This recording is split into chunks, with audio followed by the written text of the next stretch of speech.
মানুষের ভেতরে কিছু একটা আছে যেটা তাদেরকে ভালো মন্দের তফাৎ ধরিয়ে দেয়। প্রত্যেক মানুষই, সে কোন ধর্মের সেটা যায় আসে না, সে কিভাবে প্রতিপালিত হয়েছে, কোন শতাব্দীতে তার বেড়ে ওঠা, কিছুই যায় আসে না, তাদের ভেতর কিছু একটা আছে। মানুষকে আঘাত করা মন্দ কাজ, কাউকে ঠকানো মন্দ কাজ, মিথ্যা বলা মন্দ কাজ, প্রতারণা করা মন্দ কাজ, অন্যের হক মেরে দেয়া মন্দ কাজ। এরপর যেমন ধরুন কাউকে অত্যাচার করা মন্দ কাজ। কিছু জিনিস আছে সেগুলো মন্দ বোঝার জন্য আপনাকে মুসলিম হতে হবে না। যেমন কেউ যাবার পথে যদি দেখে যে কোনো একটা ছোট বাচ্চাকে অন্য দুষ্ট ছেলেরা বিরক্ত করছে, চিৎকার করছে, সে জানবে সেটা খারাপ কাজ। সে তো বলবে না দেখি আগে ফুকাহা থেকে ফতোয়া নিয়ে নেই, মুফতি শাইখকে জিজ্ঞেস করি যে কয়েকটা ছেলে একটা বাচ্চাকে মারছে, এটা কি হারাম? কাউকে এটা জিজ্ঞেস করার দরকার নেই। আপনার নিজের ভেতরে একটা স্কেল আছে, আপনাকে বলছে এই ওটা খারাপ, আপনি দেখতেই পাচ্ছেন সেটা খারাপ। আপনি যখন লাইনে দাঁড়িয়ে অপেক্ষা করছেন, এমন সময় কেউ একজন আপনার লাইনের ভেতরে ঢুকে পড়ল, তখন সবাই বলে যে সেটা মন্দ। আরব দেশ বা পাকিস্তান হলে কিন্তু ভিন্ন কথা, তবুও সেটা মন্দ কাজ। সবাই জানে, সবারই মানুষের অবস্থা সম্পর্কে একটা ধারণা আছে, তাই না? তাহলে খ্রিস্টানদের যুক্তিটা ভালো। আসলে আমাদের একটি বোধ আছে, ভেতরে ভালো মন্দের মৌলিক একটা বোধ আছে। এখন চলুন এই বিষয়ে কোরআনের দৃষ্টিভঙ্গিটি দেখি। এটা হলো ফিতরাত, ফিতরাতাল্লাহিল্লাতী ফাতারান্নাসা আলাইহা। যেই ফিতরাত দিয়ে আল্লাহ আমাদের সৃষ্টি করেছেন, এই ফিতরাত প্রচন্ড শক্তিশালী। আমাদের ভেতর এই প্রকৃতি এতই শক্তিশালী যে আল্লাহ এটা দিয়েই শপথ করেছেন, ওয়ালা উকসিমু বিন-নাফসিল লাওয়ামা, আমি নিজেকে দোষারোপকারী নফসের শপথ করছি। অর্থাৎ আশেপাশে কেউ যদি নাও থাকে, যদি আপনি কি করছেন সেটা কেউ যদি চেক নাও করতে পারে, আপনি ধরুন খারাপ কিছু করতে যাচ্ছেন, ঠিক আছে, তখন আপনার ভেতরে কিছু একটা বলবে এটা করো না।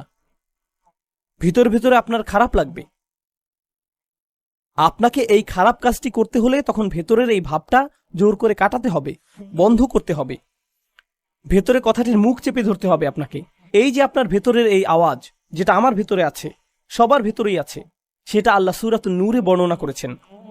তিনি সমুদ্রে ডুবন্ত এক ব্যক্তিকে বর্ণনা করেছেন। সে গভীরে, আরো গভীরে ডুবেই যাচ্ছে, তরঙ্গের ওপর তরঙ্গ, তার উপর মেঘাচ্ছন্ন রাতের আকাশ, বৃষ্টি পড়ছে, কোনো চাঁদের আলো নেই, তারার আলো নেই।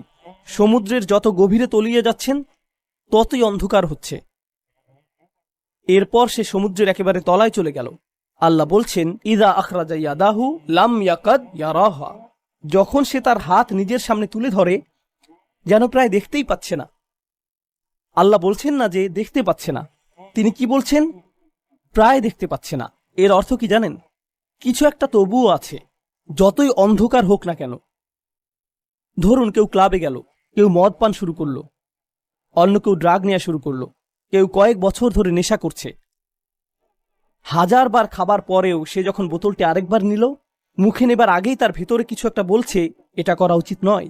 ভেতরে কিছু একটা এভাবে বলছে, দুর্বলভাবেই বলছে। এই অ্যালার্মটি খুবই দুর্বল, ব্যাটারিও শেষের দিকে, কিন্তু এখনো শেষ হয়নি।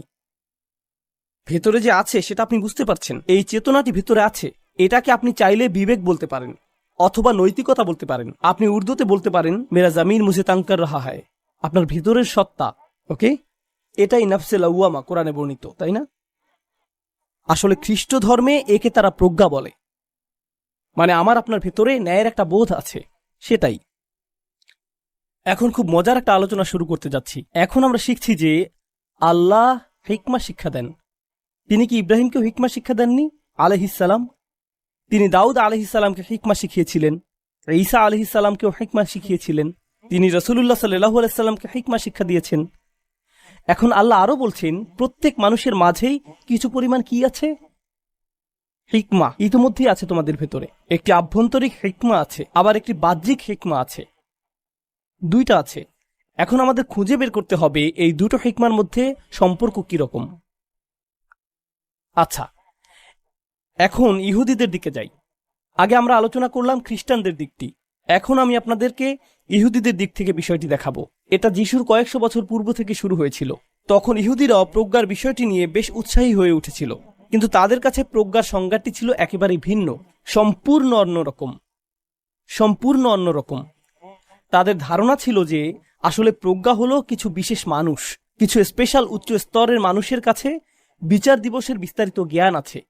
তারা জানে বিচার দিবস ঘনিয়ে আসছে, কিন্তু সেই জ্ঞান সকলের নেই।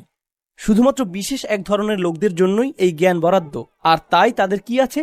হিকমা। তাহলে ভবিষ্যতে কি হবে, কিভাবে পৃথিবী ধ্বংস সংঘটিত হবে, এইসবের একচেটিয়া জ্ঞানই হলো হিকমা। ঠিক আছে, এখন কোরআনের প্রতি উত্তরে কি করছে? কারণ মনে করে দেখুন, আর তারা তো সংবাদ পেয়েছে যাতে প্রচুর সতর্কবাণী রয়েছে। হিকমাতুন বালেগাতুন ফামা তুগনিন নুজুর, এমন প্রজ্ঞা যা সবার কাছে গিয়েছে, কিন্তু কোনো সতর্কবাণী তাদের উপকৃত করেনি। এখানে আল্লাহ কি করছেন? আল্লাহ বলছেন যে সতর্কবার্তা দেয়া হয়েছে বিচার দিবসের সতর্কবার্তা, কিন্তু সেটা কোনো বিশেষ শ্রেণীর মানুষের জন্য নয় যে শুধু তারাই হিকমার গোপন নথিপত্র দেখতে পারবে, আর কেউ দেখতে পারবে না। আল্লাহ একে বলছেন হিকমাতুন বালেগাতুন ফামা তুগনিন নুজুর, এটা হলো হিকমা যা সকলে দেখতে পাবে। এই হলো হিকমা যা সকলে দেখতে পাবে, সকলের কাছেই পৌঁছবে। আর যদিও এটা সবার কাছেই পৌঁছাচ্ছে, তবুও মানুষ এই সতর্কবার্তার সুযোগ গ্রহণ করছে না। তখন আল্লাহ কি করলেন? আল্লাহ ইহুদি জাতির হিকমতের এই ধারণাটি নিয়ে সেটাকে নতুন করে সংজ্ঞায়িত করলেন। এলিট বা বিশেষ শ্রেণীর হিসেবে নয়, কি হিসেবে? সকলেই দেখবে। এটা সকলের জন্যই প্রযোজ্য, তাই না? তাহলে আমরা কি দেখতে পাচ্ছি? খ্রিস্টানদের কাছে হিকমার ধারণা হলো ভেতরের হিকমা, আর ইহুদিদের কাছে হিকমার ধারণাটি হলো পরকাল সম্পর্কিত গোপন জ্ঞান। কোরআন আসলে এখানে দুই দল নিয়ে আলোচনা করবে, কারণ আপনাকে মনে রাখতে হবে, মুসলিম হিসেবে আমরা সবসময় মনে করি কোরআন যেন শুধু আমাদের সাথেই কথা বলছে, কিন্তু সত্যিকার অর্থে কোরআন খ্রিস্টানদের সাথে কথা বলছে, ইহুদিদের সাথেও কথা বলছে, এমনকি কোরআন মুশরিকিনদের সাথেও কথা বলছে। মূলত কোরআন সবার সাথে কথা বলছে। আর আল্লাহ তো সবার ইতিহাসই জানেন, আল্লাহ সবার সংস্কৃতি জানেন, সবার ধর্মীয় জীবন সম্পর্কে জানেন। তিনি এই সমস্ত জ্ঞানের ভিত্তিতে যখন কথা বলেন, তখন তার কথা তাদের মনে ধাক্কা দেয়, কারণ তিনি এমন কিছু বলছেন আমরা হয়তো বুঝতে পারিনি, কারণ মুসলিমরা তো সেভাবে লালিত পালিত হয়নি, তাই সেগুলো আমাদের ভেতরে সেভাবে ধাক্কা দেয়নি। কখনো এমনও হয়েছে যে আল্লাহ হয়তো কোনো আয়াত বলছেন, একজন সাহাবী সেই আয়াত শুনেছে আর সেটা বুঝেছেও, কিন্তু আরেকজন সাহাবী যিনি আগে হয়তো ইহুদি ছিলেন, তিনি শুনে বলছেন, হায় আল্লাহ, আমি যা আগে শিখেছিলাম সেটা নিয়ে এইমাত্র আল্লাহ মন্তব্য করলেন। তাই না? আমার রাবাই আমাকে এটা বলেছিলেন, আর আল্লাহ মাত্রই সেটা ঠিক করে দিলেন, কিন্তু অন্য সাহাবী সেটা বুঝেননি। এরকম সাহাবী বুঝতে পারবে, তাই না? তো কোরআন শেখার সময়ে প্রজ্ঞা সম্পর্কিত এই বিষয়টাও কিন্তু বেশ মজাদার হতে পারে। প্রায় শেষ আলোচনা।